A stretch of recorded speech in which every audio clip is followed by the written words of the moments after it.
Welcome to Storied, the untold Jewish stories behind your favorite music. Season 1, The Beatles. This project started off as a live show created in partnership with the Berman Theater at the J Detroit, and has grown exponentially since then, including shows about other bands and other genres. Now we're doing this podcast where in each episode we're going to dive deep into the history and the legacy of most of our favorite band, and that is the Beatles, focusing on where Jews and the Jewish community contributed and collaborated to their stardom. Each episode begins with a recording from our live show telling a quick and high-level version of the story, followed by this episode, this deep dive really getting into it, as I interview some really special guests. It's no secret Jewish events today can be appropriately hard. We have some serious issues that we're grappling with as a community, and they often require a box of tissues and a therapy appointment afterwards. The Storied Live Show was conceived and developed at the J in Detroit in partnership with the Berman Theater, not as the answer to this problem, but as an answer to this problem. We are focused on a positive narrative, Jewish joy, and reminding people about the great contributions made by the Jewish community. We're excited to see Storied grow with this podcast and many more live shows. Now, you may be here because you're a Beatles fan, or you may be here because you're looking for positive Jewish content. In either case, our intent is for all of your delight. And I think you're going to get there. If you're watching this on YouTube, you see this awesome Storied shirt that I'm wearing, and it was designed and made by a sponsor of the show, Yonatees. Now, Yonatees makes awesome custom merch and some really great Jewish-themed merch, like the ones you're seeing popping up on the screen here. If you're listening on an audio feed, pop over to YouTube just to see what I'm showing you, because it's worth it, and I think you're going to like it. If you'd like to sponsor an episode, we would love to talk to you. Check out the links in the story notes, including our website, www.story.show, for more information about who we are, what we do, the other bands and genres we've covered, or how we can bring this live show to your city. If you like what we've done here, please leave us a review and maybe some stars. If you have any questions, hit us up on our socials. We'd love to hear from you. All the links, again, are in the show notes. And with that, let's get this show on the long and winding road. Hey everybody, welcome to episode 9 of Storied, the untold Jewish stories behind your favorite music. And I am really excited for this one. It's a pretty special episode for a couple of reasons. Number one, today we're going to be talking to Andy Buckley. Now, some of you may know Andy Buckley as David Green, who's Michael Scott's boss in the show The Office. That's thrilling because I've been a fan of The Office for a long time. By the way, Andy is an actor who's played in numerous different shows and movies. He's a phenomenal actor. But since October 7th, he's also been an advocate for the Jewish community. I have a lot of gratitude to him for his advocacy, and we've developed a relationship over the last couple of years. It just started off as a DM on Instagram and turned into a really beautiful friendship, and I'm really grateful for that. And we'll talk about that in this episode. Now, this episode is really dedicated to the album cover of Sgt. Pepper's Lonely Hearts Club Band. And in the live performance, I go through the list of Jewish characters who are on this iconic album. After the list of Jewish personalities, I actually had 2 honorary Jews that I mentioned in the performance. And that's what this episode is about, is really just talking about all those people and who they were and why the Beatles were so enthralled with them and how they influenced and contributed to the Beatles' life and their ethos. And some of them are really obvious and some of them are more subtle, and that's okay. We're going to get into it. It's actually a really long episode because we went in depth with each one of these characters. But something very interesting happened to me about a month ago, and I'd like to share it with you because it really changes the dynamics of our live show. So I was in Toronto speaking at the JCC during TIFF, which is the Toronto International Film Festival, and there was a whole issue. They canceled a Jewish movie and then they let it back in. And basically, Bozeman JCC is a wonderful JCC that has really great Jewish content. They hosted sort of like an event to counter the anti-Semitism that was being displayed by TIFF. And so they asked me to come to Toronto and speak about advocacy and things like that. And I was happy to go back to Toronto. I love that city. There was a few hours in between when I got to Toronto and when we had to speak, and they said to me, there's this guy, David Matlow, who lives in Toronto, and he has the largest collection of Theodore Herzl memorabilia in the world. Would you be interested in going to check that out? I was like, yeah, I'd be interested in going to check that out. Absolutely. It was incredible. While we were talking about Storied, we started talking about this Sgt. Pepper's Lonely Hearts Club Band album cover, and he asked me if I included Marlon Brando. And I said, why would I include Marlon Brando? And he showed me a playbill from a theater production called A Flag is Born. Now I'm going to read to you the description that he actually published in a magazine that he talked about it. So these are his words. A Flag is Born is a play written by Ben Hecht, opened on Broadway on September 4th, 1946, and ran for 120 performances with a cast that featured a 22-year-old Marlon Brando. It was presented by the American League for a Free Palestine, whose ambitions were patterned after the spirit of 1776, as reflected in this program cover. The production raised $1 million, which helped to purchase a ship to transport Holocaust survivors. The SS Ben Hecht was intercepted by the British on March 8, 1947, and its 600 passengers and 21 crew members were sent to a detention camp in Cyprus. But it also helped to turn the public opinion against the British administration, which led to the creation of the State of Israel on May 14, 1948. Now that's a successful show. I was blown away. I knew the story of ships that had been turned away by the British. I had no idea about Marlon Brando at 22 being involved in a Zionist project that was telling the story of what happened. Turns out, and this I learned from David, that Marlon Brando was a Zionist who was actively participating in helping tell the story of the plight of the Jewish people in the creation of the State of Israel. He raised money for the State of Israel. He raised money to save Jewish lives, and he was an ally. And so I'm really happy to say that the next time that we perform the Beatles Storied show, we're going to have 3 honorary Jews mentioned in this story number 9, and that'll be including Marlon Brando. So I'm going to let you get to the story now. I'm going to let you get to the interview now. There's a lot to cover, so I appreciate you guys sticking around for a long episode. If you're an Office fan, this is going to be a fun episode for you.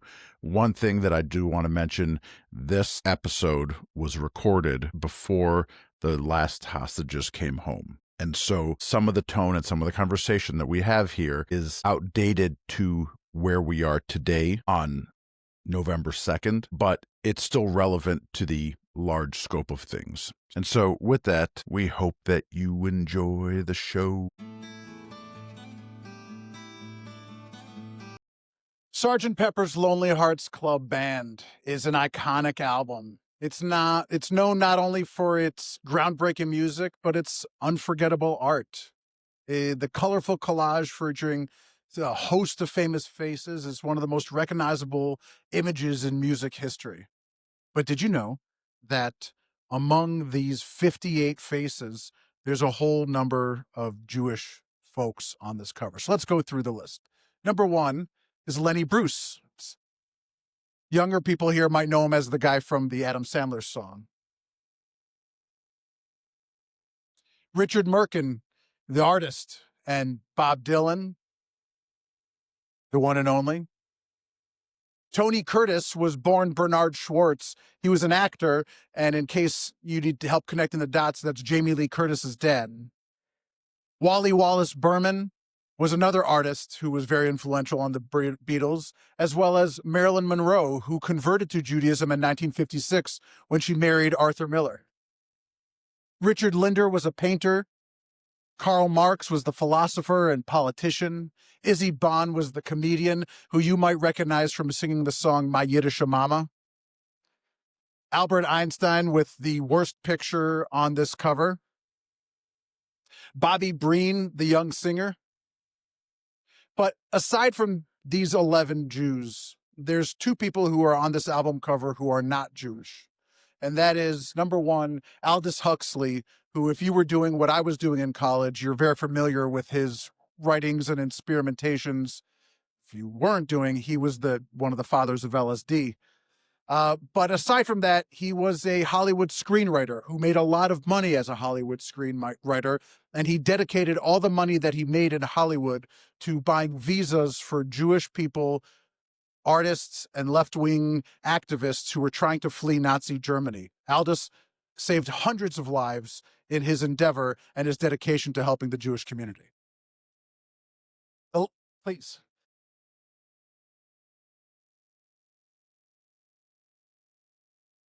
The last name on this list is Marlene Dietrich. She was a fierce anti-Nazi activist. She was a German woman and helped start a fund with Billy Wilder, the director, and they also bought visas and helped Jews and dissidents escape from Nazi Germany. Dietrich's story is fascinating. Give her a round of applause.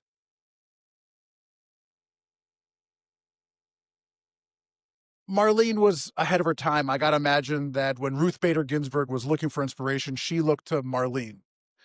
Her commitment to the Jewish people was so strong that she broke the unofficial taboo of speaking German in Israel on stage with a microphone in 1960, where she was invited as part of a concert tour. And in 1965, she became the first woman and the first German to receive Israel's Medal of Valor.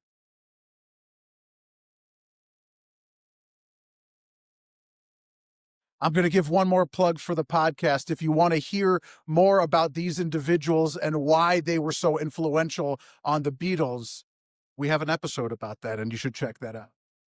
As we listen to the timeless tracks of Sgt. Pepper's, like the poignant A Little Help with My Friends, which we're going to do in a moment, I can't help but be struck by the incredible legacy of Jewish artists, thinkers, and allies who grace its cover. Its presence is a powerful reminder of the immeasurable contributions that Jewish individuals have made to the worlds of music and art and comedy and science and beyond. But in the other direction, it's also a reminder about our friends, our allies, the people who have supported us through the years, through good times and bad. And with that, we're going to do the Beatles version, not the Joe Cocker version, because I can't move like that. Hey, before we get to this interview, I want to take a moment and thank our new sponsor, Tequila Kosher Spirits. And they make the kosher tequila that I am seeing popping up around Detroit. And if you know me personally, or if you follow my social media, you'll know that I'm sober and I don't drink. But when I go to different Jewish events and I hear this topic come up, everybody has really great things to say about it. So I'm excited that Tequila reached out and said that they wanted to sponsor the podcast. Every special Chaim deserves a special spirit, but finding high quality kosher spirits is near impossible until now. So we're introducing Tequila Kosher Tequila, the world's first Jewish inspired tequila, celebrating culture, community, and tradition. Tequila is 100% kosher and 100% additive free. Check it out at buy.tequilaspirits.com for a smooth tequila blanco and bold tequila reposado. Tequila, l'chaim like you mean it. The link is in the show notes. Now let's hear this interview. Okay, so we are here live, actually not live, being recorded, with Andy Buckley. Well, we're live. We're live, right? Exactly. We're live. You people out there are listening to this recorded, and we're here today with Andy Buckley. Many of you know him as David Wallace, but that's just a gig, not who he is as a person. So Andy, I'm so glad that you're here today. We've been talking through text messages and Instagram and different places now for a year and a half or so, and it's really wonderful to see you as a real person and not just a person on the screen.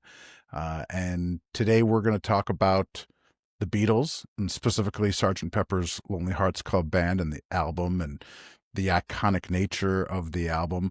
Let's start off with talking about your relationship with the Beatles, your love of the Beatles. Well, first off, thanks for having me, Benji, and great to be doing this. Great to see you on the screen. I guess, it's not quite in person yet, but thank you. Delighted to be here.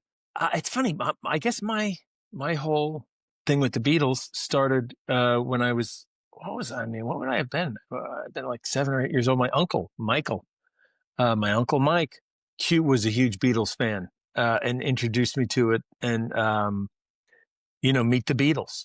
That was, the first record that I heard. So that would have, that would have been the mid 70s, I'll say. And, 8 days a week, I guess was the first song that I probably sang 100 times, or I played it 100 times and sang it constantly. And that was, my first real introduction, I guess, to the Beatles. And then I guess that was like my first introduction to music, really. I mean, it was, I'd listen to stuff on the radio or whatever. And I was a kid, I was 7 or 8 years old, thereabouts. And, it was phenomenal. And then just from there, my love of music grew. I have most of the, I mean, I got it right here. Where was I? I just had it. Where did I have it? I just had the record. Oh, there, yeah, there we go. Boom, I got it. Let It Be, I think, is the only Beatles song. Oh no, Oh Darling, I think I can play on the piano too. I only know like 5 chords, but just love of music grew from there. And I mean, they were just super cool. I think Ringo was my favorite. I ended up becoming a drummer, not a very good drummer, but I can keep a rock beat drummer. And I was working in London a few years ago. I went to Abbey Road, checked it out, did the crosswalk thing, and then went down the street to where the actual crosswalk is, I guess, where they actually took the picture. But anyway, so there you go. That was the beginning of it for me. We should get you a shirt that says Ringo fans are people too. Yeah. Well, it's wild. I mean, maybe you've seen, you see on Instagram drummers talking about how, I mean, there's that famous quote by John Lennon, Ringo's not even the best drummer in the Beatles. Right. But then you see guys like Dave Grohl and, just like these, phenomenal drummers talking about how incredible a drummer Ringo was. And, hey, he did it totally differently. And if you don't need to do this, you don't need to do that. Just keep it simple. And just how, so it's cool to hear guys who are like the famous drummers of the world, Questlove, all these guys talk about how incredible he was. Cause he takes, as you said, he needs his own t-shirt, Right. I think what you're describing, I have heard it described as the mastery of simplicity, right? If you could do something simple and do it perfectly, it's much more impressive than doing something that's very impressive to people who don't know any better, right? And his ability to only play what was needed to be played in otherwise beautiful songs and not distract from the mastery of the songs is really quite impressive. And that's without even getting into his revolutionary ability, or not ability, his revolutionary styles in recording and techniques that he was doing that nobody had done before. And so when people talk about like, oh, we wouldn't have this without the Beatles, it's not just the way that they wrote songs. It's the way that they recorded songs. It's the techniques that they used, and they really did revolutionize a lot of the industry. That I did not know. Oh yeah. Ringo did amazing things. He. I'm trying to remember the song. I went to college with a guy by the name of Stan Mervis, who was an incredible drummer. I haven't spoken to him in 25 years, but we would listen to Beatles albums, and he'd say, "You hear that echo?" He reversed the echo. So instead of the echo coming after the drum beat, the echo would come before the drum beat. And I'm like, I've heard that 1,000 times and I never recognized that, and just incredible things. And I'm 99% sure that I'm accurate about that, but that's how I remember the conversation going. But my memory of the conversations I had in college are not always accurate and somewhat fuzzy at times. So we're going to move on from that. I wonder why. Yeah.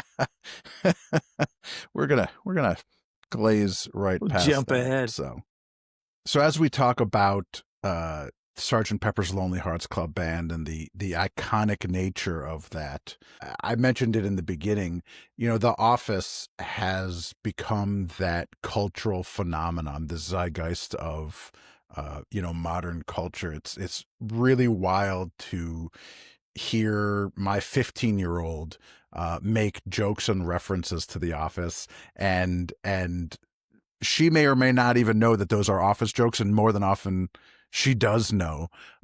Whether it's as simple as saying that's what she said, or making a joke about Cornell, or anything like that. The Office has really become a cultural phenomenon, very much the way that the Beatles were, just in a different space.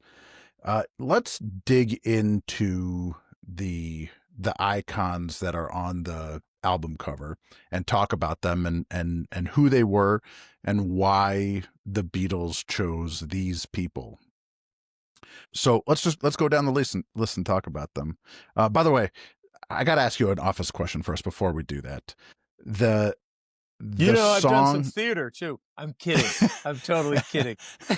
Well, actually, that's my favorite. Like you know. So okay, so this is the perfect. And I haven't this is the actually done perfect any theater.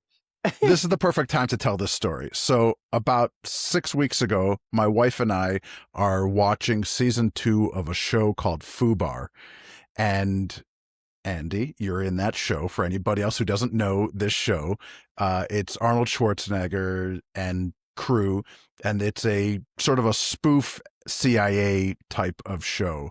And Andy plays a disgruntled ex-husband of Arnold Schwarzenegger's wife.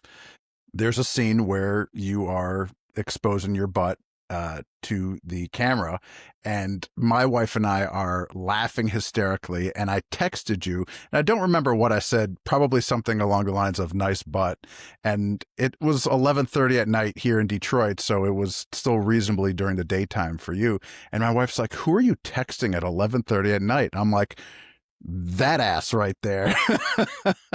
And she's like, what? You're texting with Andy Buckley? And I'm like, yeah, we're having a conversation like we were just talking the other day about a social media post, and now we're talking about his butt on the screen. His poor excuse for an ass. So yes, you are not a one-trick pony. You have done other things other than The Office, and you have made me laugh in many, many other circumstances other than just The Office. Well, I'm glad to hear it. Yeah. So I hope the ratings of Fubar go up just a little bit after this podcast airs. So I'm sure they will. Yeah. I mean, talk of getting to see my ass. My God, that's like right. Seeing That's a called young incentive. Mel Gibson or a young Channing Tatum's ass. I mean, there you go. It gets no better than my senior citizen ass. Yeah. Well, we'll right, call it enough- a tuchus enough here talk so that about we don't me. get a rating. But specifically about music, But you had a question about The Office. I was going to ask you about the song "Suck It." Oh, gotcha. So Well, it's a mess. What a mess. Yep. Yeah. So you didn't just perform that; you wrote that song, correct? Nope, I didn't. Actually, you know who wrote it? Was and this is, you know, some of the writers on the show, Toby, Paul Lieberstein, he was the head writer for a number of years, actually. His brother, also one of the main writers on the show, Warren Lieberstein, he was the guy that actually wrote it. And they faxed it over to me the night before and said, hey, you're going to do this song at some point during the day. We'll figure out when. I'm like, all right. And they said, do you play piano? Like, I know like 3 chords, so I guess I'll have to figure something else out. And at lunch, we sort of worked it out for 10 minutes, me and Owen, who it's such a crazy small world, that world. So you have Greg Daniels, who created the show, and he's married to Susan Daniels. Susan Lieberstein is her maiden name, sister of Toby and Paul and Warren. And she's incredible too. Like she ran MTV for a while. She ran YouTube for many, many years. But so Owen is their son, Greg and Suzanne Daniels. Actually, Suzanne is there. I don't know where he falls in their. I think he's the oldest. But anyway, he's the kid that played my kid, and he's like 30 now. He's very funny, stand up, does a lot of acting as well. So we worked it out at lunch. And then at the very end of the day, we had like 5 minutes, and they said, all right, let's just keep running through it, and let's hope we get it. We can't go into overtime for this. Let's go. And we did it 3 times, and the third time was the one that people see, which is why I was so excited. Like at the end, Teddy, like doing a high five with him, because we got it. And he literally was 5. And it's so crazy how unions and all that work. Like, all right, keep going. We got 30 seconds. Let's go. And, and we finished it with 5 seconds to go before overtime started, which I know is expensive. So that's amazing. Well, in a continuation of the Jewish geography game, Greg Daniels, as you mentioned, who was the one who started the show, in another episode of this podcast, we're going to be talking to Jonah Platt. Jonah's one of Jonah's first jobs in the industry was driving Greg around, which is how he got connected to the office eventually. And so we just, this is the beauty of Jewish geography, is just connecting all those dots. So that's why I didn't know that one.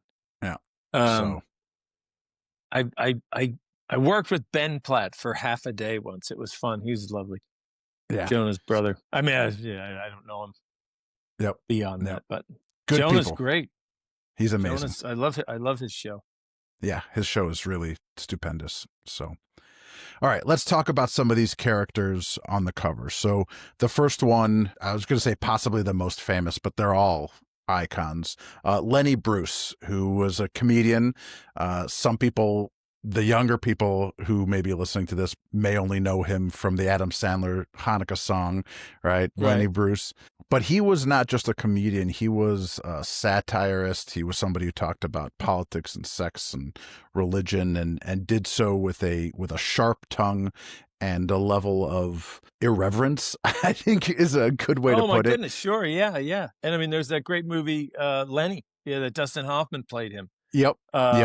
Which, I mean, they can go out if they're interested. They go out and watch that and learn. You see the guy's life. I haven't seen that, I bet, in 30 years, but 25, 30 years, something like that. But I certainly loved it then.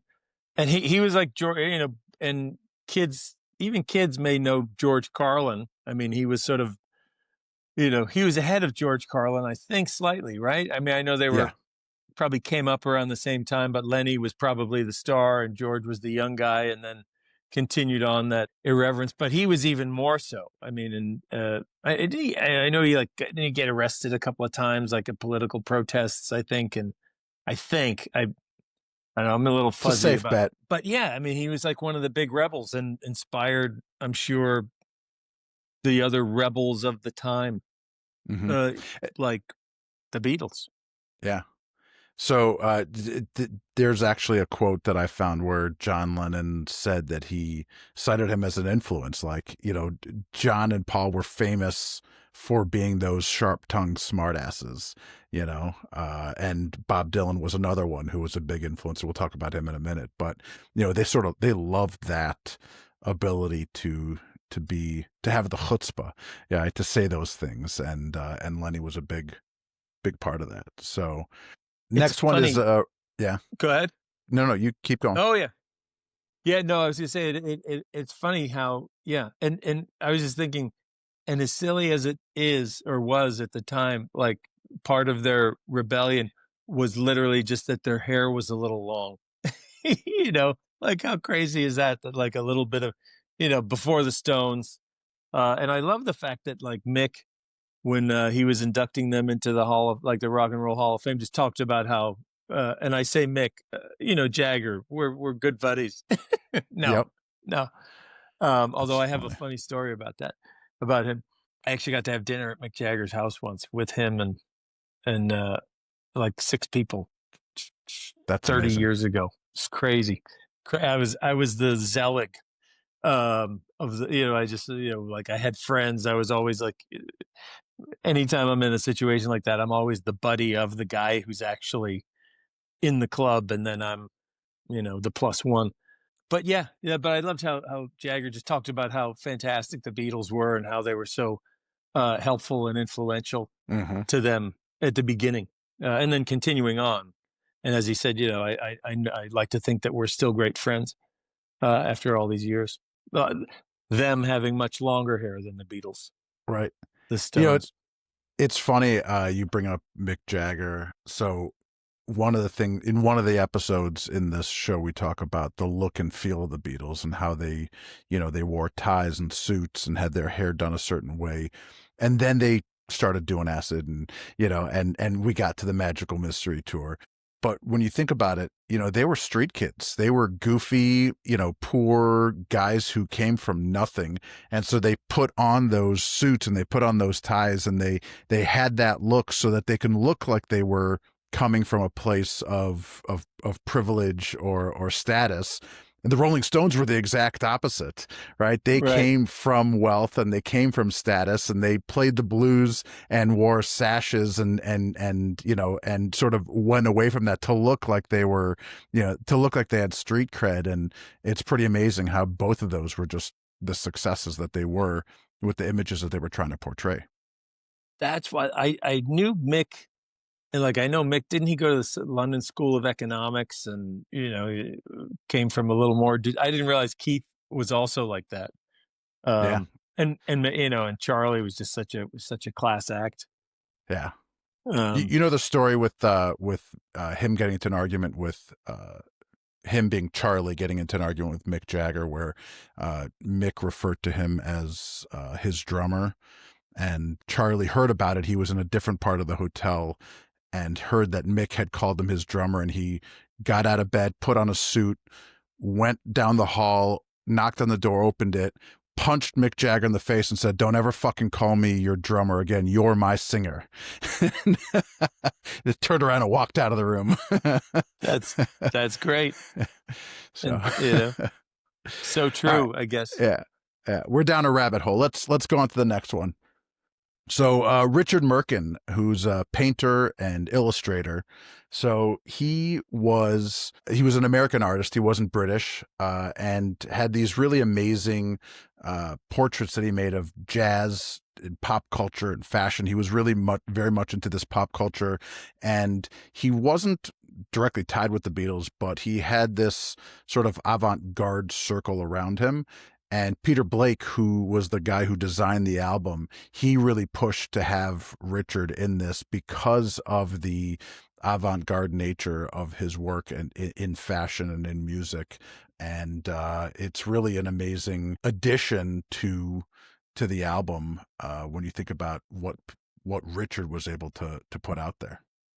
Yeah, and I honestly, him, I don't know a ton about. I mean, I looked him up real quick, and I recognize some of his some of his artwork, but yeah, they were I mean, they were like cutting edge on everything. It seemed like, I mean, the way that ultimately, as you referenced, the way that they ultimately started experimenting with acid, and they're hanging out with, was it the Dalai Lama? They were, Mm-hmm.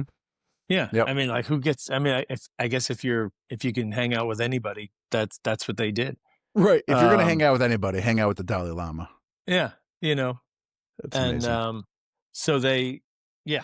And I know I think that's how, I'm not mistaken, in the art world, like that's how John Lennon met Yoko. There's that story where he was at one of her art shows, and he climbed up the ladder, and he just saw the little word on the ceiling, and it just said yes. And that was the thing that like hooked him into her. But at some, wild modern art show. I don't know that story. Tell me more. I can't remember where I saw this. I mean, I'm sure it was like some HBO or Netflix documentary. Netflix that also has FUBAR. No, but and I don't know if it was a documentary about, Yoko, or if it was about John and Yoko, or I think it was just about John, because it also, I remember seeing part of this documentary is the thing where like he's just at home, and they're filming a guy, like a hippie type looking guy from the 60s, had just like shown up at his house, thought he was the savior, thought he was something.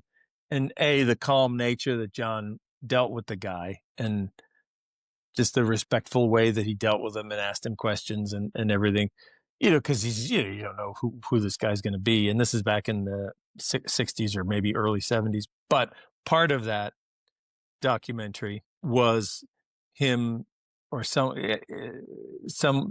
telling the story of basically his introduction to her. And it was like a art show, and they had this, little word written on the ceiling, and you couldn't really make out what it was. And there was a ladder, and, people that climbed up the ladder got to see what the word was, and it was the word yes.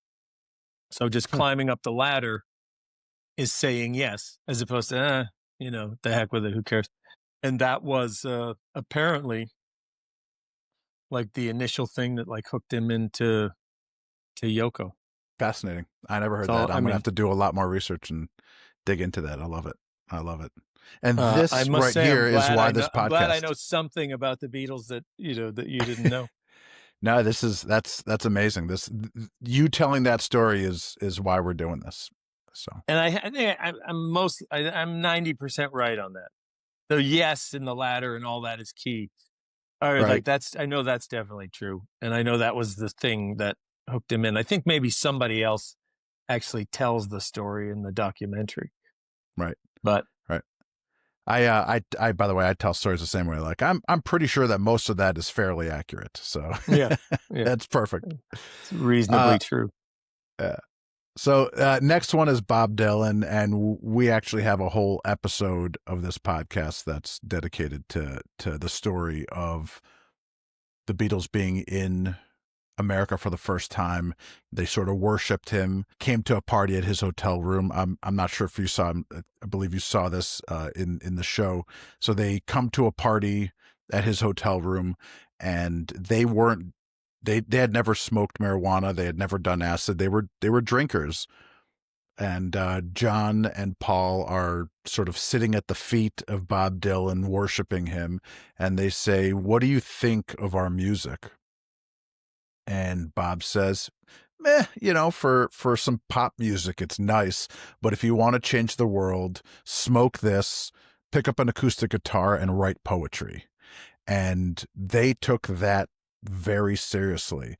And in this interview, it's you can find it on YouTube. Paul is describing how Ringo was like splayed out on the carpet like a starfish, just giggling, and he was totally useless for the rest of the night. He had never smoked before and just, was completely bombed out of his mind.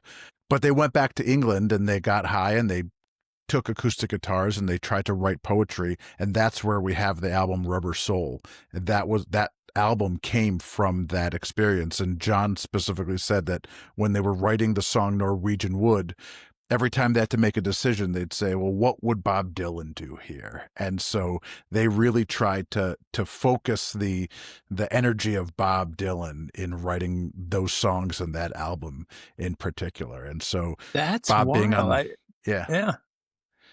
Yeah. So Bob being on the WWBDD. What would Bob Dylan do? What would Bob Dylan do? That's another great shirt. That's really bad. And it's funny that you referenced Rubber Soul. So I got to I referenced Abbey Road earlier. I got to do a TV show in London for a couple of years. Very funny show from the guy that did Veep, called Avenue 5. Armando Iannucci is the guy that created it. But the woman, I played her husband. She's she's one of the main people on the show. Phenomenal British actress named Rebecca Front. And she's just a phenomenal actress. Hugh Laurie's the main star of it. Another great musician, by the way. But her father, Charles Front, is the guy that did the album cover of Rubber Soul. Like he designed it, I guess you'd say. And that was in '65. So that, I don't know if he was an art student at the time or he was fresh out of art school or whatever it was, but I always got quite a kick out of that. And also Jewish. There you go. That's amazing. I didn't know that. And yeah, well, I'm 2 for 2. You're 2 for 2. And both related to art. The little yes and me, like, my art is the best art of all the art. Your art, remember that, Roy from The Office? Your art is the best art of all the art, Pam. Like one of my favorite lines. That Love guy, he's a hell of an art actor. David Denman, the guy that played Roy, one of these Juilliard trained actors that can do Shakespeare anywhere and all that stuff, and then is also Roy from The Warehouse. Yeah, that's amazing. But yeah, and it's crazy. I mean, it's really wild how what influence Bob. I mean, it sounds so silly to say what an influence Bob Dylan was. His like, just there you go, just saying that to the Beatles, and then boom, all kinds of incredible songs were created from that. Just that one stoned conversation. But the movie, I thought the movie was fantastic. The Timothy Chalamet thing. Timothy Chalamet movie, yeah. And Monica, it's funny, Monica, who plays Joan Baez in that, Monica Barbaro, is also in Fubar that you can catch on Netflix. I thought she was fantastic, but I thought Chalamet was phenomenal. As you know, he got a lot of awards and all that, deservedly so. And I love the fact that, I don't know if you saw this little quick digression, and I think he's Jewish also, Chalamet. But the guy's work ethic must be incredible, because when he won the SAG award for, Best Actor, or maybe it was a Golden Globe, I don't know, in musical or comedy, I'm not sure what it was. He got up there, and I just thought this was such a ballsy thing. He said, I appreciate this. He says, I really want to be a great actor. And like, people don't, and he said this, he says, I know people don't say this, but like, I'm inspired by the Daniel Day-Lewis's, the Sean Penns, the Christian Bales, the Meryl Streeps, etc. And I really want to be great. So this just is a little more fuel for my fire. I'm going to keep working, keep going. But thank you, blah, blah, blah. Just the idea that he actually said out loud in public, I really want to be great. Which I think is one of the things you have to do if you want to be great. I'm sure the Beatles said that all the time. Right. It's that humility. It's beautiful. Well, I'll tell you, the thing that I found about that movie that was amazing was, I don't know if you know this, the normally when you have a music documentary like that where you have people who are singing, they record the songs in studio and then they lip sync it for the screen. They didn't do that here. They sang that all live on set. Isn't that amazing? Yeah. Unbelievable. I remember reading it. Yeah, he did an amazing job. And I guess they worked, and and this is, as often happens, like if you have something that's really great, I think they were working on that for 5 years before they filmed it. Like he and James Mangold, the guy that directed it, I remember him saying like he worked on this for, like, Chalamet in an interview I read, saying he worked on it for 5 years, to get it as perfect as he could. And yeah, he sounded phenomenal. And isn't that crazy that they sang it live? That's just astounding. Yeah, that's amazing. Amazing.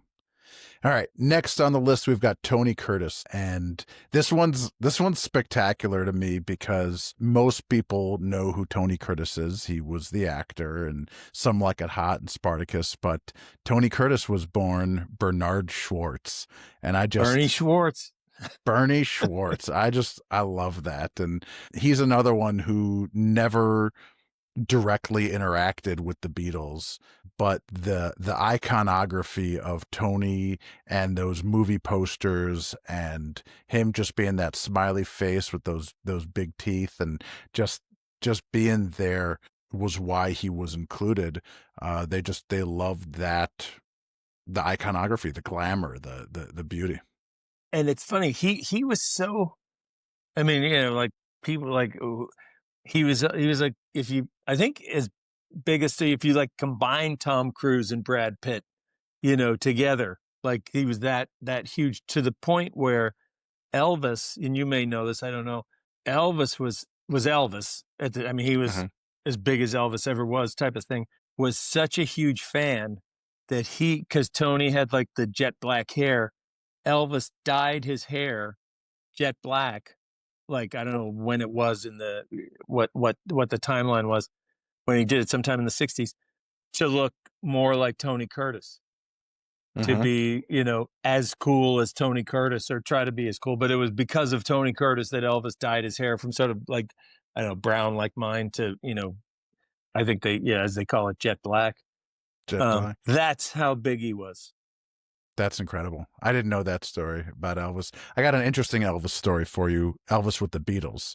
So Brian Epstein comes up to the Beatles in the Cavern Club. This is early 60s. This is his first time meeting them in person. And he says, I'd like to manage you guys. And they're like, come on, who is this guy? We don't know you. And he says, if you let me manage you, I'm going to make you bigger than Elvis. And John Lennon says to him, I don't believe that, but I want the guy who manages us to believe that. So you got the job.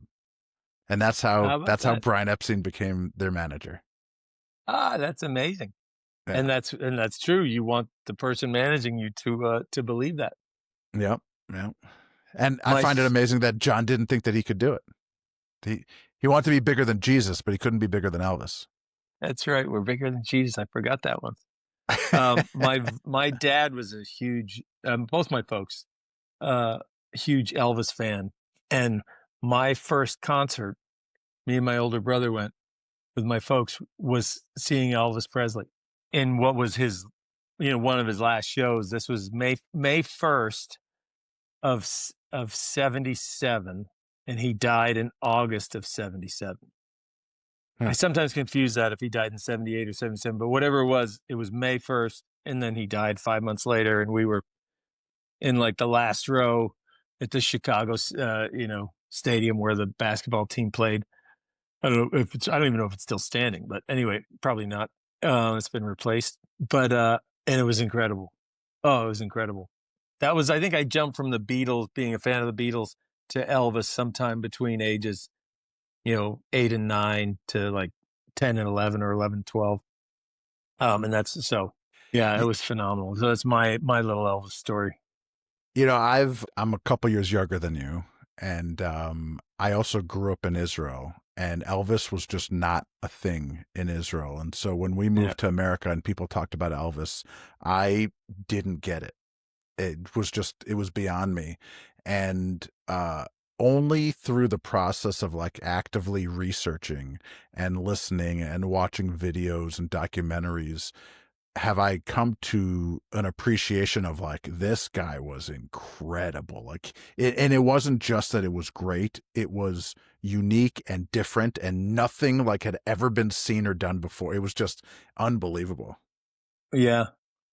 Yeah. And it's crazy. He didn't, not that he would have come to Israel, but because Colonel Parker, for the young folks, his manager, the Colonel, that Tom Hanks played in the movie, had, I can't remember what it was. Like he had legal problems or whatever it was. He couldn't leave the country. He couldn't. So Elvis never like toured Europe. I don't think he toured in Asia. I don't think they never went to Australia or South America. Like they never I don't think they ever left the United States, even like, I don't even know if they ever went to Canada, Right. or Mexico, North America. But it was all because of his problems. Interesting. I didn't know Colonel. that. I didn't know that. All right. Next we have, by the way, you're 3 for 3 now. All right. I like it. Wally Berman was a publisher of a magazine called Samina, and he was also an artist who did all sorts of experimental, sort of avant-garde, interesting art, including a lot of collages and assembly-styled art where he, sort of cut and paste things together. And the Beatles really took a lot of influence from that. When you look at Revolver, the album cover for Revolver, that was very much influenced by Wally. And then the Sgt. Pepper's album itself was that collage.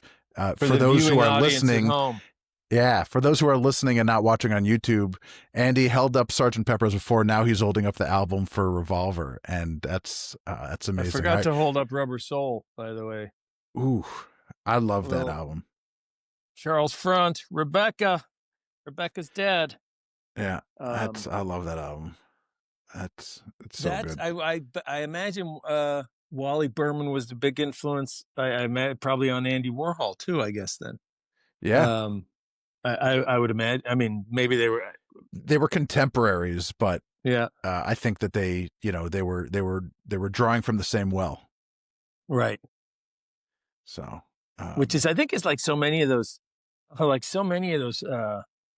people, literally, whether it's like Magic Johnson and Larry Bird, or like the greats, and like Schwarzenegger from FUBAR, but no, Schwarzenegger and Stallone, like they inspire each other. Like, I'm gonna make a better action movie, like, and Bird is gonna be better than, I think the Beatles and the Stones were like that. I'm sure this guy, Warhol and Wally Berman were like that. Greatness inspires other greatness. Yeah. Yeah. And it's something about the competition in a friendly, not necessarily outdoing each other, but pushing each other to greatness, and seeing where you can get to it. Like young Timothy Chalamet, being inspired by, I mean, those are older, not contemporaries, but I'm sure he's inspired by, the contemporaries of his that are great. Yeah. Well, when you What when you movie? watch What the show? old video, the movie with is it Pump It Up with Arnold Schwarzenegger when he Oh, talks Pumping about Iron. Sure, yeah. Oh, Pumping him Iron, and Lou not Pump It Up. Ferrigno. Yeah, Lou yeah. and him and Lou Ferrigno, and I think that Sure, yeah. he sort of won the war, but he looked at it as friendly competition, and Lou was like, "This is not friendly competition. I'm gonna win," and he didn't. But yeah, it's amazing. Can I ask, were there any conversations about like those times when you were filming Fubar with Arnold? Does he talk about that stuff? He's very open to talking about just about anything, really, which was so great. I mean, it's so it's like crazy as you're sitting while they're setting up a scene. You're sitting in a chair. It's like freaking Arnold Schwarzenegger next to me. Right. Like I've been watching him in the movies for 40 years. Like he's arguably one of the most, if not the most famous guy on the planet. Certainly top 5, top 10. But I asked him like I didn't ask him so much about that, but his early days, like his weightlifting days, his best buddy is a guy named, was sadly passed away, but was a guy named Franco Colombo, and he told me just a little bit about how they would inspire each other, and Colombo was shorter and competed in the, and I don't really know the weightlifting how it works, or the Right. bodybuilding, not weightlifting, bodybuilding how it works, but Arnold, let's say, was in the heavyweight division, and Franco Right. would be in the middleweight or whatever. But he talked about that. I mean, it's really wild. Like he told me, like I said, how did you learn about real estate investing? And he told me it was like the girlfriend of some, buddy of his, and he really was only around her for like a year, but she taught him all kinds of things. And in his book, he has a book called Be Useful that he wrote that came out a year and a half ago, last summer. Right. And in the book, it's really fantastic. I think the last chapter is like 6 pages, but it's, I don't know, 50 people that he thanks in his life, which I believe he gets from that Marcus Aurelius Meditations book, or was inspired by that.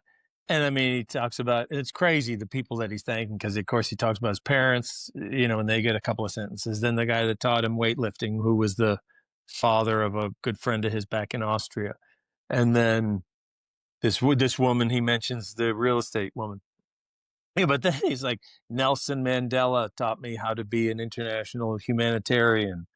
Muhammad Ali taught me that, like it's crazy Jeez. the levels of his entire life. And the Shrivers, Maria's his former wife's parents, taught me about charity and giving back and how to be serve the community in that way.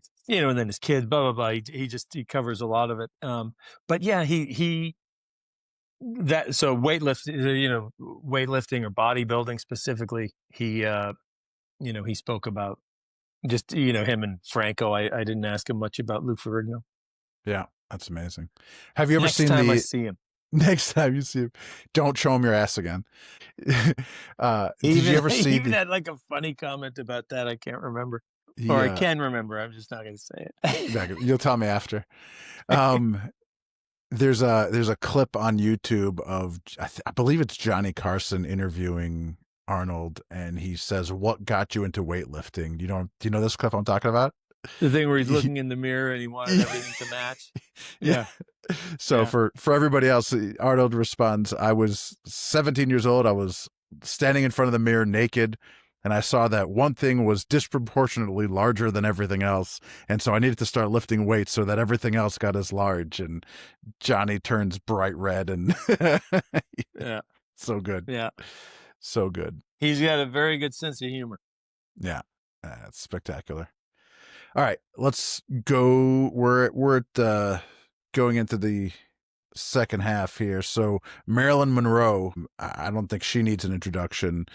From Gentlemen Prefer Blondes to Some Like It Hot to John F. Kennedy, she was the icon of style and beauty and grace. And incredibly, she died young, as did John Lennon. But I think her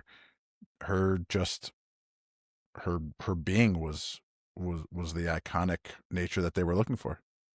And it's really wild. I know she converted to Judaism. Mm-hmm. I can't remember exactly when in her life. She was getting And married to Arthur Miller, is that why she Arthur did Miller. Yeah, yeah, yeah. it? It's and it's really astounding. It's one of those things like, and I don't know if you said there was recently a documentary on Jane Mansfield, who was, in the same way. I mean, Marilyn Monroe is like the Michael Jordan of that world, obviously. Mm-hmm. And then Jane Mansfield would probably be like the second, behind her of that world. And I think Marilyn was like this too. There's just so much, depth to her and smarts if you listen to interviews. But they have to play the role of like the ditzy, beautiful, voluptuous blonde as Jane Mansfield did, just because that's what the public wants, so they play that role. But my goodness, yeah, what, as they say, what an icon. And it's crazy because now just imagery and everything, like people know who James Dean is, they know who Marlon Brando is, they know, Elvis, Marilyn Monroe. They literally could never have seen a movie that any of them have been in, but they Right. know exactly who they are just because of the Right. cool images that, have been around forever. So while James Dean being the guy that actually got me into acting, I saw East of Eden. He, like, for the kids at home, that was one of his he only did 3 movies, Rebel Without a Cause being the most famous. But I was like freshman year in high school. It was raining one Sunday afternoon. I was a golfer. I was a golf nerd in high school. So it was raining, so I was just hanging around at home and like, oh, what's this? And I watched it and I'd never heard of James Dean, didn't know anything, but it was like the most incredible movie I had ever seen. And I'm sure, I was like a screwed up teenager as he plays in that movie, and there you go. I started doing plays that next year in high school. That's amazing. But yeah, the cultural, I mean, her and Elvis, I guess those are probably, and Tony Curtis, I guess, Yeah. Richard Linder is the next one on the list, and he's another artist, another painter, who was known for bold and surreal and erotic imagery. Another one in that avant-garde circle, and sort of the idea of being provocative and modern and doing things differently than what was air quotes allowed. And they resonated with that. There's this whole category of just misfits and people who did things differently. And I can't tell you that I'm a huge fan of Richard Linder or know a lot of his work, but the idea that this is why he's included is a beautiful thing. And it's just like thing that just strikes me now. A couple of things is the idea that, and there's that great monologue that Robin Williams has in Dead Poets Society, where he's talking about, what life is really about, and he makes some joke about to woo women, but it's, it's art, it's poetry, it's beauty, it's uh, the magic of life is in all of that, and we work and try and make money and all that for that, but that's truly what life is about. And so many of these people, like on the cover, like it's all that, whether it's they're artists, and we all have so much of that inside of us. And the other thing that it just made me think too is it's funny, like I guarantee Richard Linder, who we both know not a ton about, but I guarantee he knew all the fundamentals that you have to know about art, and was probably, I'm sure, went to some art school and knew everything, and then from there created, wild, out of the box, art. Yeah. And it's really wild. Like when you hear like some of these great, whether they're singers, whether songwriters, whether they're artists, whether they're actors, they know all the, or I mean, obviously like athletes and everything, they know and can do all the fundamentals. They know all the fundamentals of what makes a great this or that or the other thing. And then from there, they build upon that. And it's interesting. My wife is actually she's quite an acting teacher, an acting coach. She's pretty sought after coach. And it's funny. I'll talk about her real quick. Like she's got a bunch of like, sort of household names as clients. Nancy Banks is her name. And she sometimes works, like she's been working with Ariana Grande the last 4 years, for Wicked, like auditioning for that. And then while they were making it and everything else. And it's wild her talking about, and I'm just throwing that out because it's music related, and she's obviously a huge singer and she's super sweet and everything. A couple of times I've met her, and it's fun because she comes over when she was auditioning, she'd like work on her singing. And it's like, and why does she have to work on her singing? Well, it's a different thing to sing in a movie. Like Anne Hathaway was so great in Les Miserables, and so so many other people. But I remember that, like when she sang "I Dreamed a Dream," and it's a close up, and I mean she's just phenomenal. That's a totally different thing than singing in front of 50,000 people and you're a huge pop star. Like it's two totally different abilities. But one of the things that it's like a lesson my wife has for her classes. She also teaches a class once a week. It's mostly, whatever. It's mostly like individuals she works with, but once a week is she'll play the Somewhere Over the Rainbow, like 8 different versions. And it's Willie Nelson's version, obviously Judy Garland's version. Tony Bennett has an a cappella version. There's the beautiful Hawaiian guy playing the ukulele. Did I mention Patti LaBelle's Willie Nelson? There's a great Keith Richards one. I don't know if you ever heard that. It's him. It's like a bootleg one, him on piano, just singing Somewhere Over the Rainbow. I think you can see it on YouTube. But and the point of the lesson is they're all great artists. It's all the great.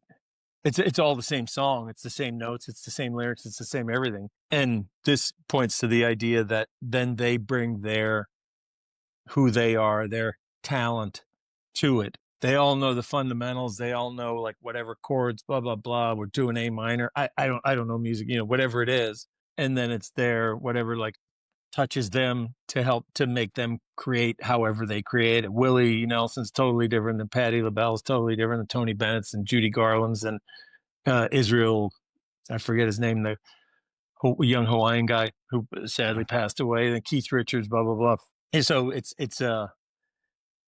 just interesting. Like, they all, as we were saying, they're all great artists, know the fundamentals of what you're supposed to be doing, and then create, like where the hell did David Byrne come from? I'm sure he can sit there and play all the basics like you're supposed to play it, but then he comes up with Stop Making Sense, and it's just insane. Right. Amazing. But anyway. I love what you just said. And going back to the, I don't take myself seriously. I take my business seriously. So every year, my wife and I fundraise for the Friendship Circle of Michigan's walk, which is actually this weekend. And for the last 5 years, what I've been doing is I ask people for donations, and I say, if you make a donation, request a song, I get on Facebook and I sing the song. I am not a great singer.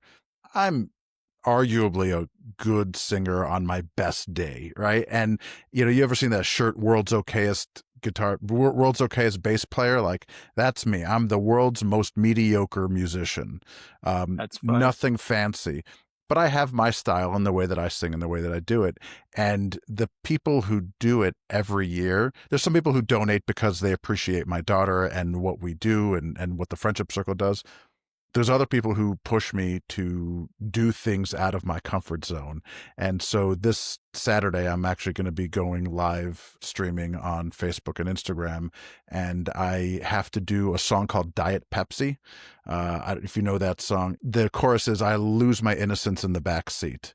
Okay. And then I have to do a RuPaul song called Work. And I have to do a Grateful Dead song, which is very much in my wheelhouse, and a David Bowie song. And it's like, hey, I'm going to do this the way that I do it. I'm not doing the pop version of Diet Pepsi. I'm doing the Benji version of Diet Pepsi. It's going to be awful by all measures of good music, but I'm going to enjoy it. And hopefully the people that are watching are going to enjoy it. And we'll see whether or not, so I'm going to send you a video. I'd love to hear your You got to wife's, tell me what time I'll pop on the live. Awesome. It'll be Saturday late afternoon, which should be early afternoon for you. But I'll text you before I log on. What's the David Bowie song? I'm going to do Major Tom. Oh, wow. Yeah. That'll be great. Yeah. So ground control. Yeah. It's going to be great. So All right, let's move on to the next. Next, we've got Karl Marx, which I've heard is of an that guy. You've heard of that guy, right? Changed the world a little bit. The Communist Manifesto. He was a radical. And while the Beatles individually may not appreciate Marxism as a political movement, the idea of the sort of radical intellectual spirit, the, working class hero, the idea that, you can change the world with your words is what Karl Marx did and is what the Beatles did. And I think that his, contribution, there were some very good things and there were some very bad things that came from Marxism, but Quite the social upheaval. Yeah, it's you very eloquently said in 3 words what I said in 4 sentences. Yeah, well, so, yeah, he was amazing. Yeah, he's well, don't get me started with what's happening in the Big Apple these days. Yeah, with the word Marxist. yeah, But, yeah. We're gonna move on from that. Let's jump. All right, Izzy Bond. but he was a big deal.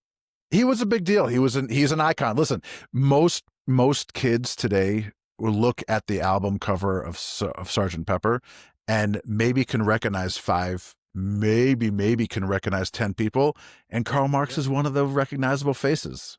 That's the end of it. But yes, the cultural and social upheaval. Well said. Izzy Bond, comedian, singer, radio entertainer. He's a British comedian, and another one like Lenny Bruce who went out and said things and really shook up a lot of people's minds, and really, ruffled a lot of feathers. But it did so in a lot more of a playful way, whereas Lenny was a lot more abrasive. Izzy was very much the playful one, which, in the world of John Lennon being that sharp tongue, Paul McCartney was very much the playful version of that. And so I think that Izzy Bond being part of it, makes perfect sense. So, Norm Macdonald. Yeah. Norm Macdonald was a very, very irreverent guy, but he always sort of had a playful way about him, like his jokes. So, so they were somewhere just very, very cutting or very, off color, I guess you'd say, but he always did it with such a fun smile. I don't know. Maybe I'm wrong. That just popped into my mind. Not to talk about The Office again, but when you think about the sort of straight man line that Norm Macdonald took, that's what you did as David Wallace, right? I mean, the whole concept of The Office was that, and this is my interpretation, this is not necessarily yours, but like it's supposed to be funny because they're not trying to be funny, right? This isn't Jerry Seinfeld. Yeah. Michael believed the things that he was saying as he said them. Yeah. And, the absurdity is the straightness of the show. And it's brilliant. And yeah. And he led with his heart, and as you said, he truly believed all these things. Right. And I don't want to be... Right. Do you want to be feared or loved? I want people to fear how much they love me. Exactly. Yeah. Right. Entertainer first, a friend second, and their boss third. Yeah. Yeah. That's spectacular. All right. We're at the top of the 9th here. So Albert Einstein, another one like Karl Marx, just iconic face that probably needs no introduction from the people. It's almost comical that he would be on this list because the theory of relativity is not something that most people are thinking about when they're getting high and listening to Sgt. Pepper. But the idea that you could do something and be excellent and, break the boundaries and change the world and come up with something that people will be talking about for generations. Well, from that perspective, it makes all the sense in the world. And, we try to find some of the connections to the Beatles. I don't think he had any connection to the Beatles other than he changed the world. And was a genius in his own in his own field, or just a genius. But do you know do you know that story? And who knows if these stories are true, but this is a funny story. I guess he used to go and speak a lot. Obviously, he would go and he would speak at schools, at colleges, blah blah blah. And I think this is about Einstein. He was going to speak somewhere, but people didn't necessarily, and maybe it was early on, whatever it was, people didn't actually know what he looked like.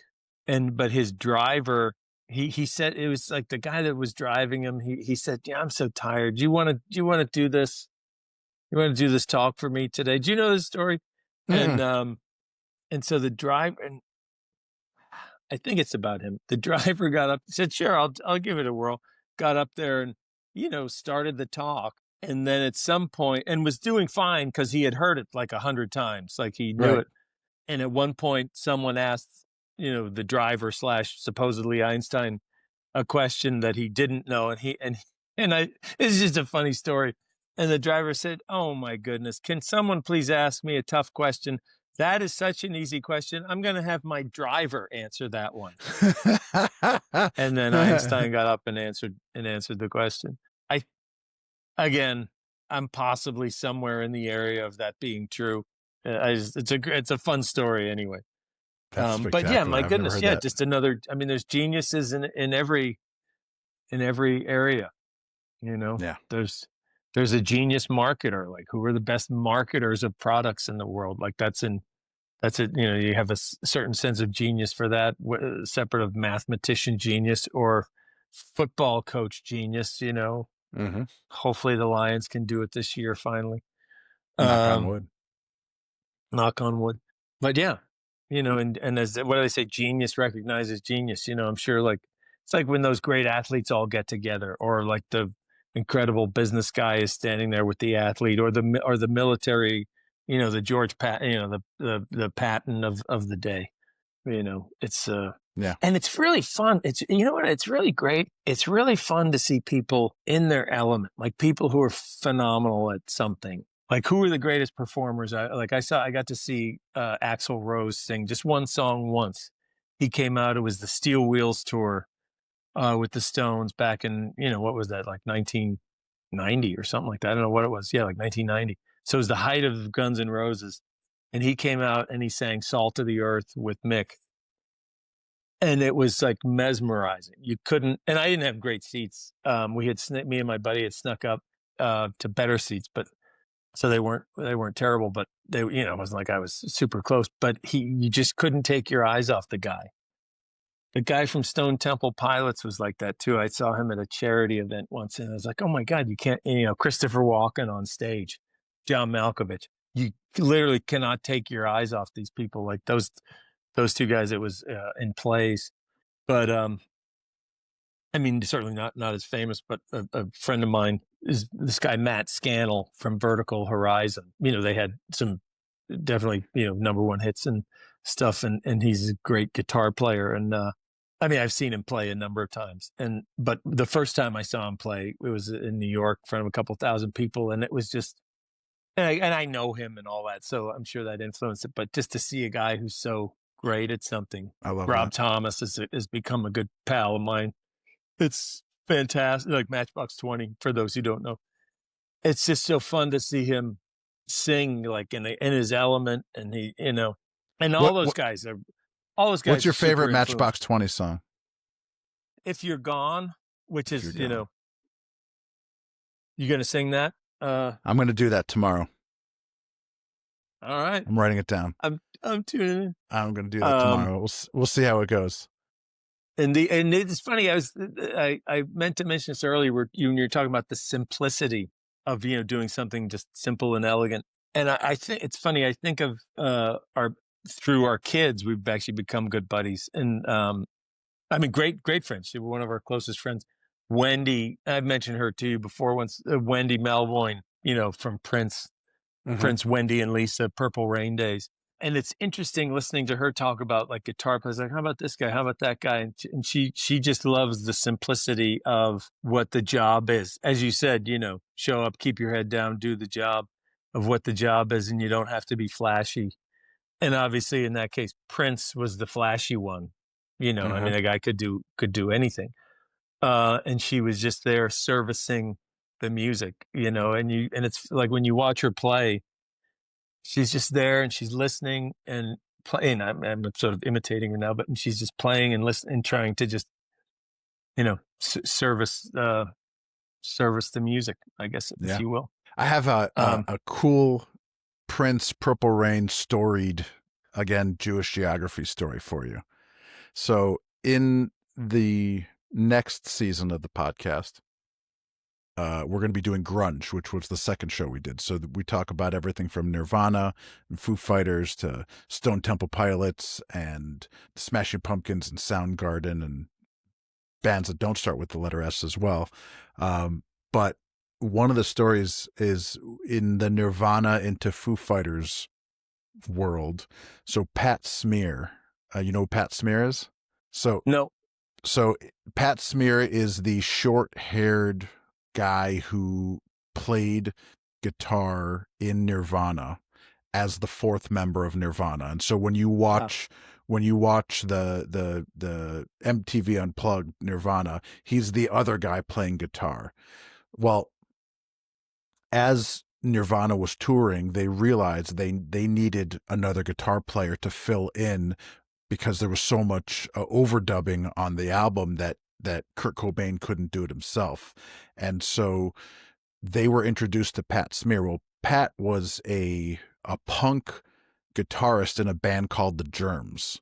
And Dave and Kirk and Kurt were starstruck when they met Pat Smear. They were like, we can't believe that this guy is actually even willing to talk to us.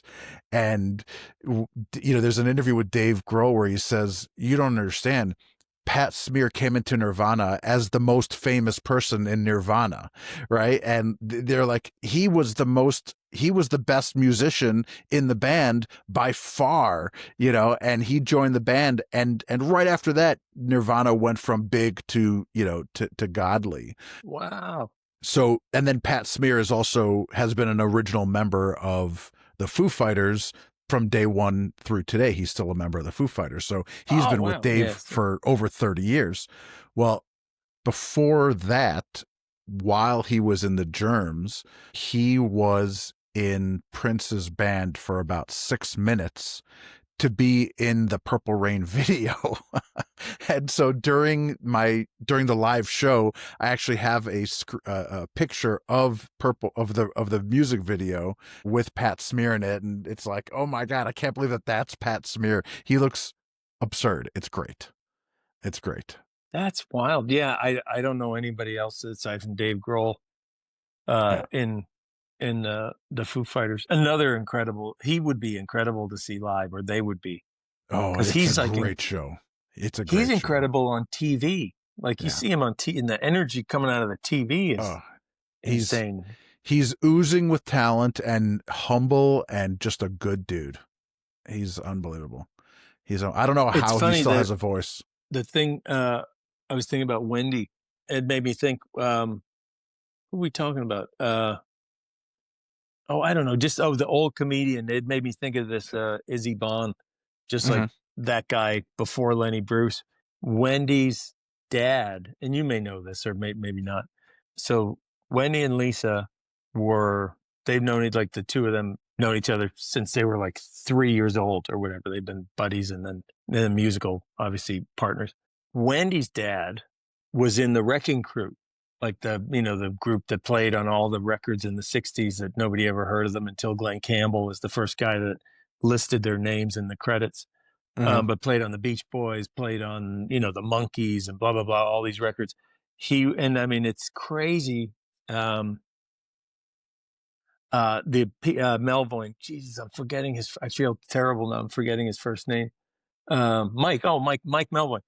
He literally played on, Sinatra records even whoever way before that, all the way up to Michael Bublé records to do all kinds of different things with Quincy Jones. I mean, just one of those incredible, he was a piano player mostly, but I don't know. Somehow it just made me think of when talking about Wendy, just the history of music and, obviously her learning from her father. It's not, that makes sense that someone would.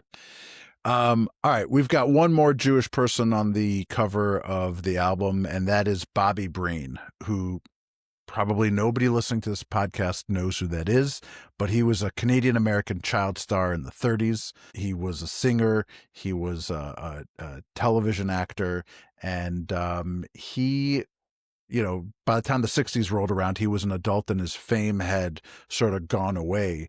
But the Beatles were fans of his, and they grew up with him, and he was sort of the child actor of that time, and they really just loved that. It goes back to that iconology that we've talked about with so many of these, just that recognizable face. Today, it's not necessarily recognizable, but back then, it really was. And of course, it's so funny. Back then, you had your 3 channels. I mean, there was no YouTube. You didn't even, you had nothing. So it's like, if you were a star on TV, like, you were huge generally everywhere, especially in the States, because so many shows were exported. I mean, that's the whole thing. Like, so many people in foreign countries where they speak foreign languages, they learn English from watching the American TV shows. Mm-hmm. I'm sure there's so many kids that, learn English from Bobby Breen. Yeah. My grandfather spoke 7 languages. Wow. He spoke Hungarian, Hebrew, Yiddish, Latin, French, German, and the 7th language that he learned was English. And he learned English when he moved to America, and somebody took him to a baseball game, and he just fell in love and started listening to the Cleveland Indians games. And he learned English by listening to Cleveland Indians games and figuring out what this stuff was. And so he was a diehard Indians fan, but nobody's perfect. Nobody's perfect. Nobody's perfect. We do our best. That's why. Yeah. See, there you go. That's wild. Yeah. All right. Here is here's to Bobby Breen. Here's to Bobby Breen. Right. We'll take a sip for Bob. Good old Bobby. One of the reason that I chose this episode for you to talk and to be on is because, in addition to the 11 Jews who were on the album cover, there were 2 people who I mentioned in the show, in the live performance, as not Jewish, but honorary. I couldn't do this without having this conversation.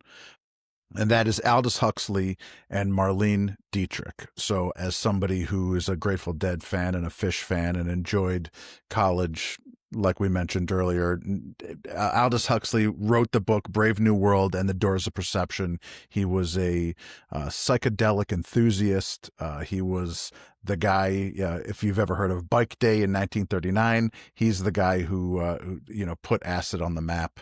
And he was very influential on the Beatles as a, LSD spiritual aficionado. Aficionado. Yeah. And that was very important to them. Marlene Dietrich was an actress. She was a singer. She was German, and very much like David Bowie, hung out in the androgynous style, sort of, stepping out of everybody else's comfort zones, forget her own comfort zone. But she was very much in this avant-garde, interesting, did things differently in a very special way. The reason why I chose those 2 as honorary mentions is because Aldous Huxley, in addition to writing those 2 books, he was also a playwright in the 30s. And he was taken aback when he heard what was happening in Germany. And he used his earnings from his Hollywood playwright money to help Jewish people buy visas and escape Nazi Germany. And he was very involved in that whole process. It was not easy to immigrate, especially the United States government had quotas on how many Jews could be let in. They did not want that immigration that was happening in the 1800s and early 1900s from Russia and Eastern Europe. And as the war kicked in, they really stopped it. But Aldous was part of the solution. Marlene Dietrich was did the same thing. She was a fierce anti-Nazi activist. She worked with Billy Wilder to help Jews and others escape Nazi Germany.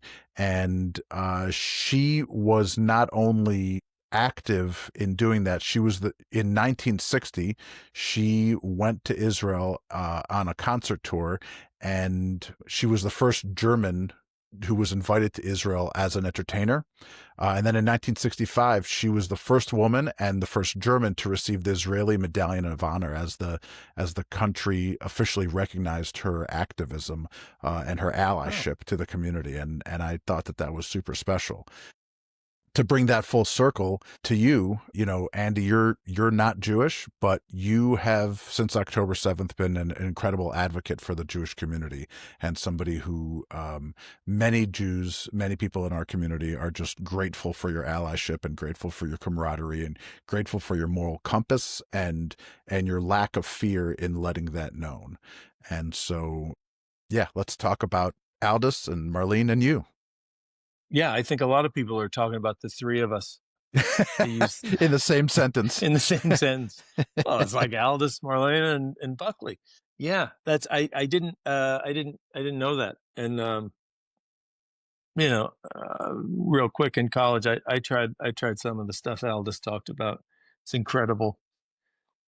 Just a couple times, but man, that's an incredible thing to do. Allegedly, yeah. I'll never say yes to my kids, but although these days it's the world's so scary that way. But and that's wild. I don't know if I knew. I don't think I knew that about her. But hey, it's there's the choice is clear. It's just insane. The media is absolutely nuts. It's just so disgusting. Like the New York Times, it's just like it's gross. These lies, and I mean every week there's something terrible coming out from the media, and it's like there's no question, and it's a shame. I mean, and then you start learning more and more, and what's been going on in colleges for the last 30 years, and intelligent people, very intelligent, smart people, are A, not informed, B, everybody's so comfortable here in the States that they'd have no clue what's coming at them. Frankly, I mean, all you gotta do is look at England. My God, it's insane. And I talked to friends of mine over in England, like people that I used to work with, and friends in France, and it's just we have no clue, and you just see it here. I mean, just let alone everything in Israel, but more to the point of like the whole anti-Semitic, anti-Jewish, all the emboldening that Jew haters out there are being filled with, like, hey, nothing's gonna happen to me. I'm gonna fucking, pardon my language, I'm gonna try and beat the crap out of the stuff in Amsterdam last year and in the fall, whenever that was, November, October. I mean, it's everywhere, and it's just, I mean, what was it again? Like France, 150 kids don't get let into some resort because the guy running the resorts, some Jew hater, and the kids on the plane from a month ago. And I mean, every day there's terrible things happening, and it's just getting worse and worse. And these idiots running the UK and running France and Australia and Canada, like, yeah, let's recognize them as a state. Well, I think you're misguided, fellas. I don't think that's what they really want. Right. I think what they really want is to get Benji and then to get me, the Irish Catholic. Yep. I mean, in the grand world, and you know that. I mean, I'm sure most of the people listening know that, but it's just, so I'm happy to speak up in whatever little way that I have. Yep. I love it. I think the big question for me is, it's sort of obvious why I advocate. Why do you advocate?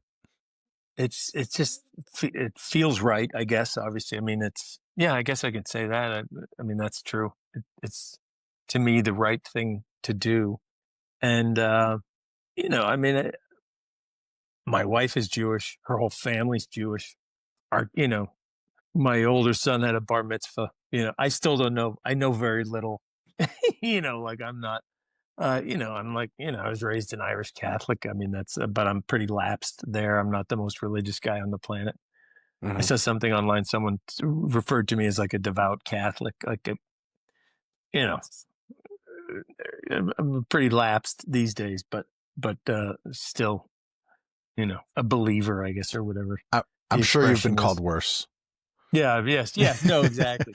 But I was like, well, I don't know where they got that exactly, but I'll take it. I'll Right. take it. Maybe they're guilting me into going back to church, which Shabbos Kestenbaum's been saying a lot in the last few days. I've been noticing he's like, Jews got to go to synagogue. Catholics, the young Jews got to go to synagogue. The young, Christians got to go to church. It's a great thing. So it feels like the right thing to do, and and then in the bigger, grander scale, like I don't think the world is, if people aren't speaking out and speaking up, there's a lot of terrible things that are going to continue to happen. So I think more people need to speak up. And I mean, I and it's kind of wild. What do they say? Like 80% of, I mean, I've just sort of seen this number, 75 to 80% of the states agree or very pro-Israel. I say the states, just like the U.S. And of course, to me, it's shocking that it's only that number. But if you go by like the media, the New York Times and the Washington Post and and the BBC, my God, Reuters is it's terrible. Just that's crazy. Like it's like full of lies. It's just astounding, the lies that these people peddle, and they're the paper of record, the New York Times. You kidding me? They're out today talking about the famine, which the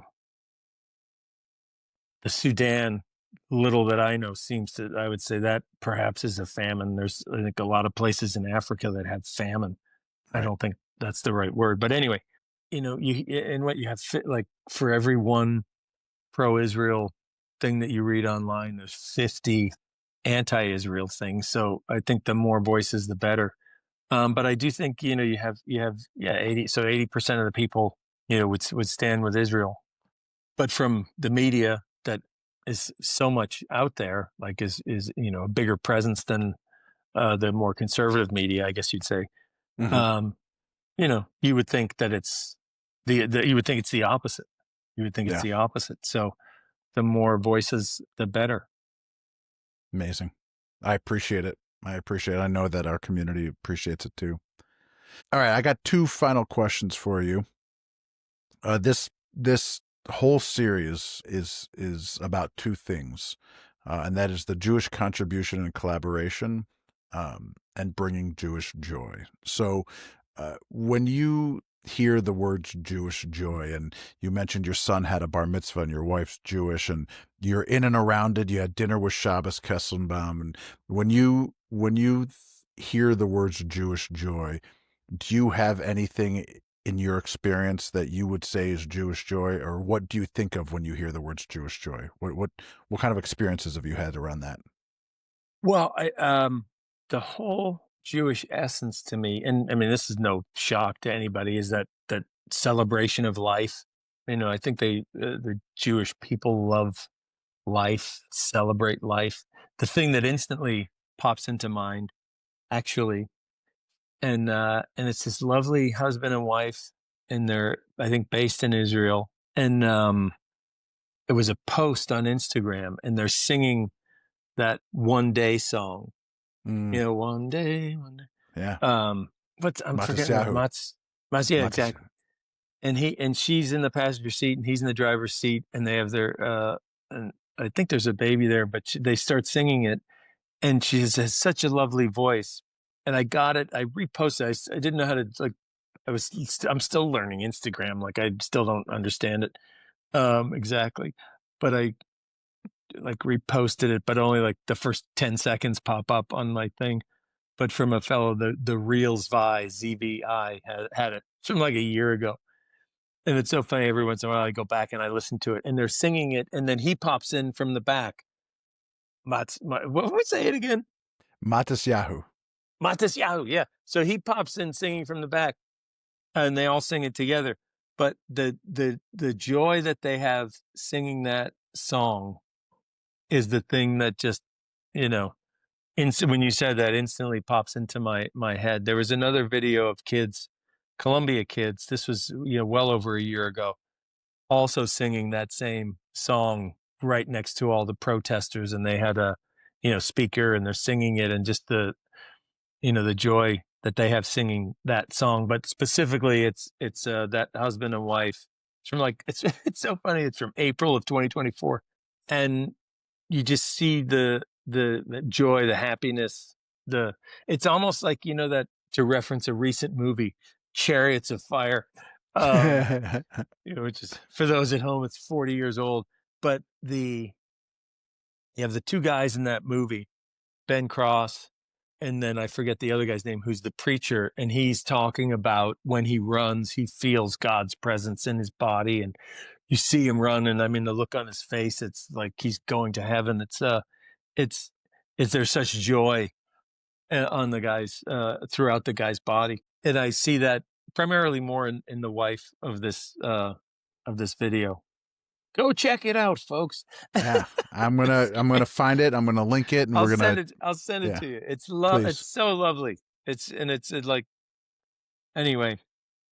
Well, I haven't been sharing this publicly, but by the time this episode comes out, it will have been announced. So I'm not jumping the gun, but the next version, the next in the series of Storied.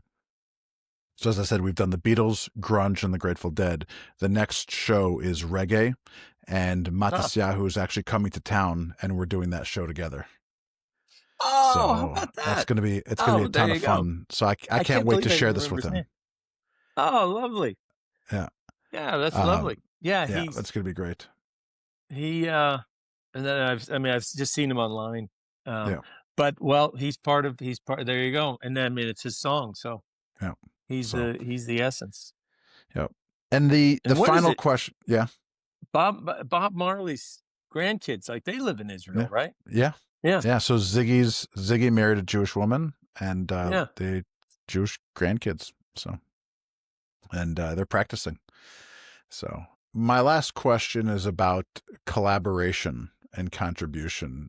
When you hear those words today, aside from your wife, what is the great Jewish collaboration or the great Jewish contribution that you see today? Well, I mean, the Jews are everywhere. Like, they collaborate in every, the Jewish community is, to me, feels like a very collaborative community. But whether it's what's the latest, like today, like, came out that they're in Israel, they're going to do like the first, like, spine transplant. I saw that. That's wild. I mean, Spinal it's unbelievable. Yeah.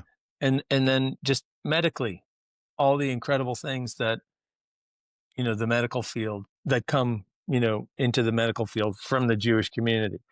Certainly technology. I mean, you couldn't do anything without the Jewish community, like, so many incredible advances, let alone creatively.